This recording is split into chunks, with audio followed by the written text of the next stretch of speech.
Almost 20 years ago, I was just becoming a Christian, and as I was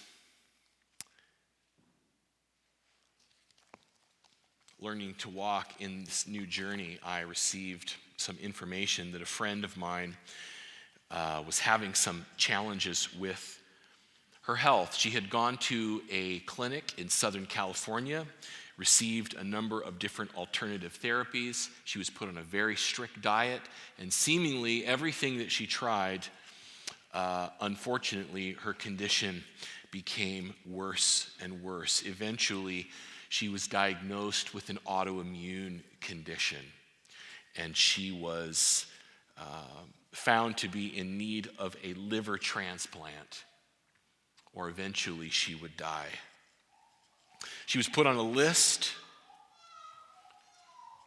waited several months, and eventually a young person, this was in the great state of Colorado, and I can still remember my first license and checking on the application that yes, I wanted to be an organ donor, so they took a little sticker with a heart with a little Y in the middle of it and stuck it on there in case something happened to me. The first responders would know what to do with my body, that it could be put to use for someone else who had issues with theirs. And sure enough, a young person who had indicated that they would like to donate their organs suddenly passed, and I found myself in a Chinese restaurant in North Georgia getting a phone call from my friend and not answering it at the time, hearing the message on my phone saying, "Jarod, I'm going in to get my new liver," and you could hear the fear in her voice.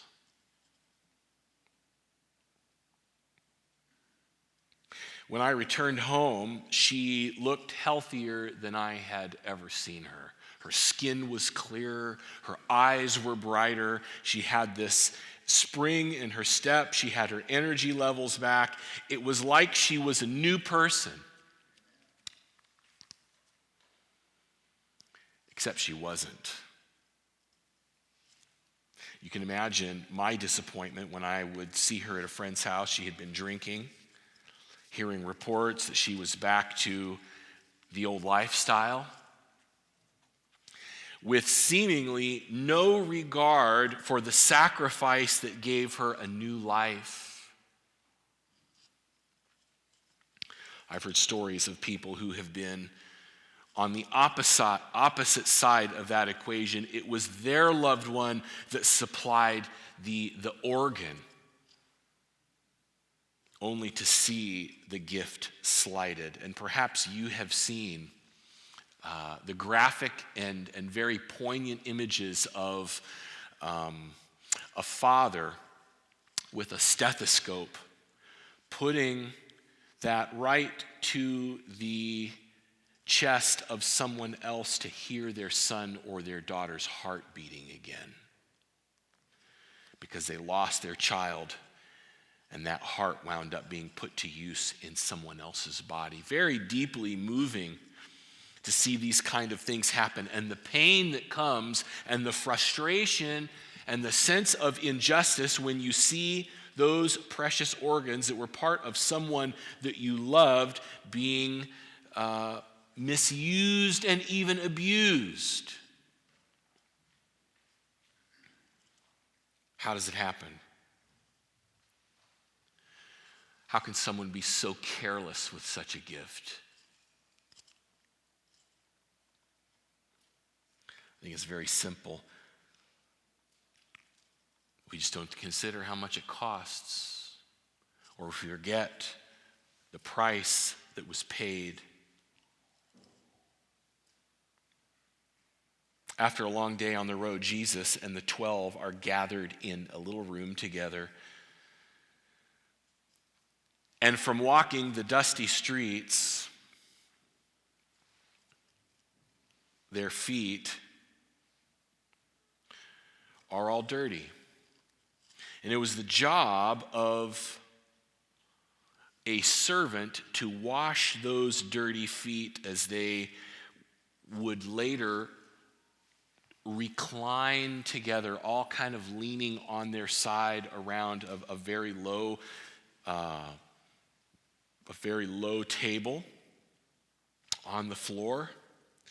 And the last thing you want is some dude's stinky feet right behind you by your head, right? Can we agree on that this morning? This had to be done.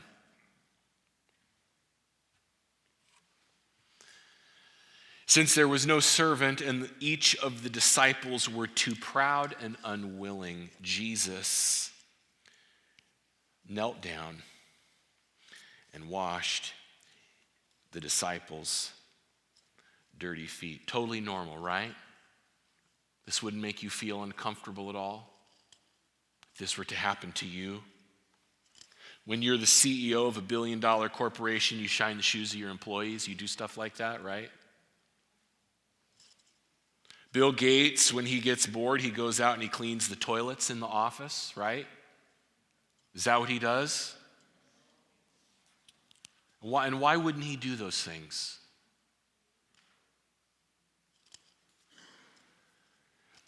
Because of a person's status, because of his broader responsibilities, you don't think of these kinds of people taking their time with menial, let alone degrading tasks. But it was something that Jesus was willing to do. I can remember, it's probably been 10 years ago, the conference had and still has a missionary training program for campus missionaries, and there were a couple of little dormitories in Ann Arbor where the church worked and had the ministry housed there on the campus of the University of Michigan. And as some of those who had gone through the program moved out in preparation for others to move in, an email was put out to say, hey, would you help us do some cleaning? And I wound up helping clean where the men were staying. I have very graphic images and sometimes experience flashbacks from the time when I cleaned the bathroom that the boys used, or men used, but I refer to them as boys because men clean up after themselves. The ladies I'm getting blank stares from you ladies.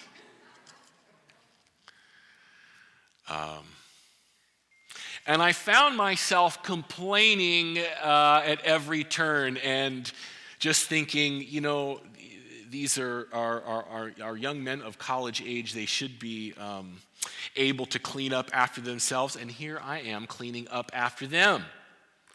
And just very frustrated and realizing I was in a pattern of vocalizing my frustration. And I said to my friend, the only other person who showed up to clean with me that day, I said, I'm not complaining.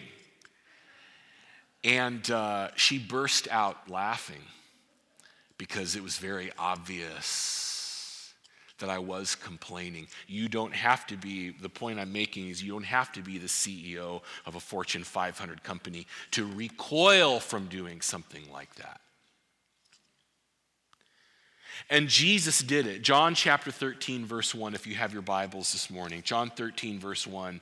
It tells us that before the feast of the Passover, when Jesus knew, a couple things that Jesus knew here. In verse 1, he knew that his hour had come to depart out of this world to the Father. He knew his hour had come. Many other times he had said, my hour has not yet come. Jesus knows the hour has come for him to depart out of this world to the Father. Having loved his own who were in the world, he loved them to the end. It describes how during supper, when the devil had already put into the heart of Judas Iscariot, Simon's son, to betray him, Jesus, what does he know here? Knowing that the Father had given how much?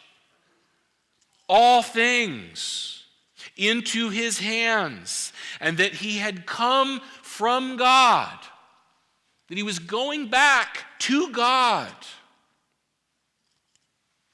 acknowledging his divine origin, and we use the origin word loosely because Micah chapter 5 verse 2 says that Jesus had come from eternity past. In other words, he's not a created being. One with the Father from eternity past. And we use the words like Father and Son to get into our minds the inkling and the essence of this relationship that they had. God uses human terms to give us an idea of the relationship. Knowing that he had come from God, that he was going back to God, that he rose from supper, all of this in mind, and he laid aside his outer garments, and taking a towel, he tied it around his waist. He poured water into a basin and he began to wash the disciples' feet and to wipe them with the towel that was wrapped around him.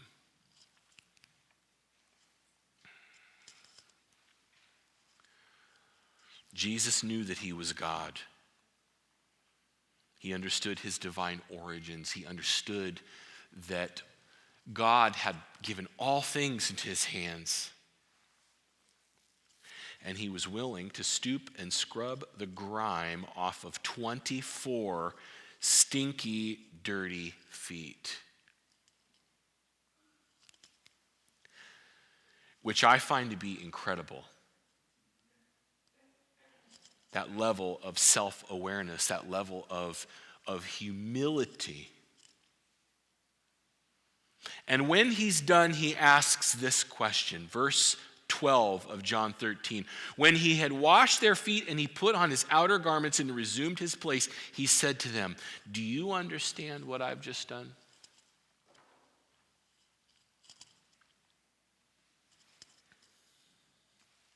Do you understand what I've just done?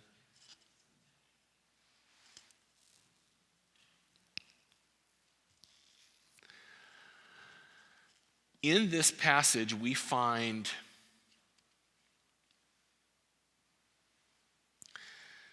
the basic elements surrounding what was about to happen. Jesus performs an act of cleansing. There is a change, or at least a laying off and a taking up again of his outer garment, of his clothing, and him sitting down afterwards in an act of completion. This is essentially what happens surrounding the events that would take place in the immediate weekend and the 50 days to come, that Jesus performs an act of cleansing in giving his life for us on the cross. He actually has a change of clothing. If you look in Revelation, when we see Jesus personally again, he's not dressed in his earthly garments. He's dressed as a priest, where he stands in the sanctuary in heaven representing you and I before the throne of God. And Peter, on the day of Pentecost, describes Jesus sitting at the right hand of the Father in heaven. Jesus asks this question. He says, "Do you know what I've done for you?" And what did they say? Peter was silent. The sons of thunder could not speak. With the little that they understood of Jesus and his work, they were stunned.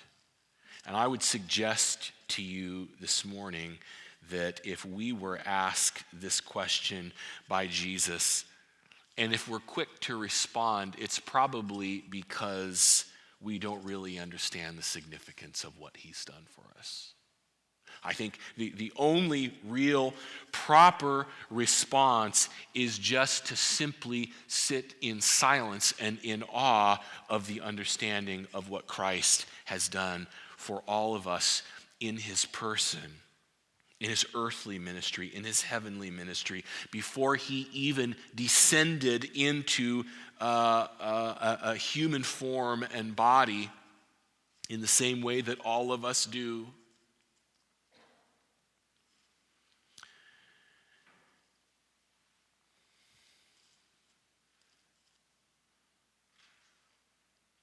and that incarnation being a part of a plan that did not take him off guard when humanity sinned. Where do we begin to describe what Jesus has done for us? Do we begin at the cross? Pilate's judgment hall, the Garden of Gethsemane? Do we begin at his baptism, the beginning of his ministry? Do we begin with the incarnation?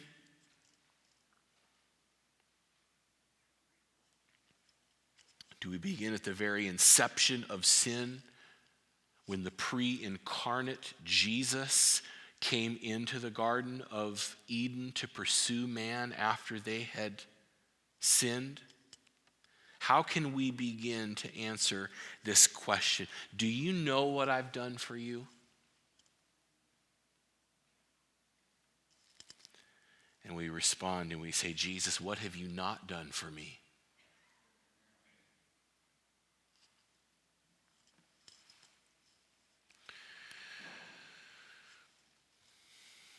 On this communion Sabbath, I would like to remind you, and actually, if you, did everyone get those who would like, did everyone get the emblems as you came in the door? It's not too late if you would like to get one.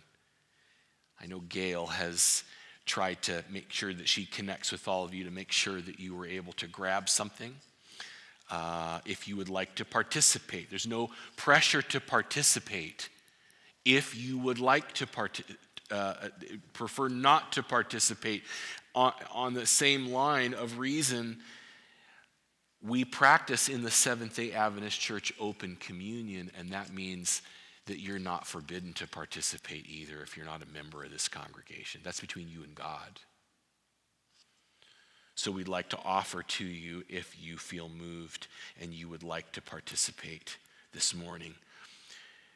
In taking these emblems, we affirm what Jesus has done for us. And in the words of the Apostle Paul, we memorialize what he has done for us until we see him coming in the clouds of heaven again. Typically, we would follow the example of Jesus that we just read, as Jesus said to his disciples, "If I, your Lord and Master, have washed your feet, you also ought to wash one another's feet." We won't be doing that this morning, but we will be partaking of the bread and of the juice, which are emblems of the broken body and the shed blood of Jesus. I'd like to invite you just to take a moment. We'll have just a very simple song of contemplation to give you a moment to prepare for this. And after that, we will enter into the communion service proper.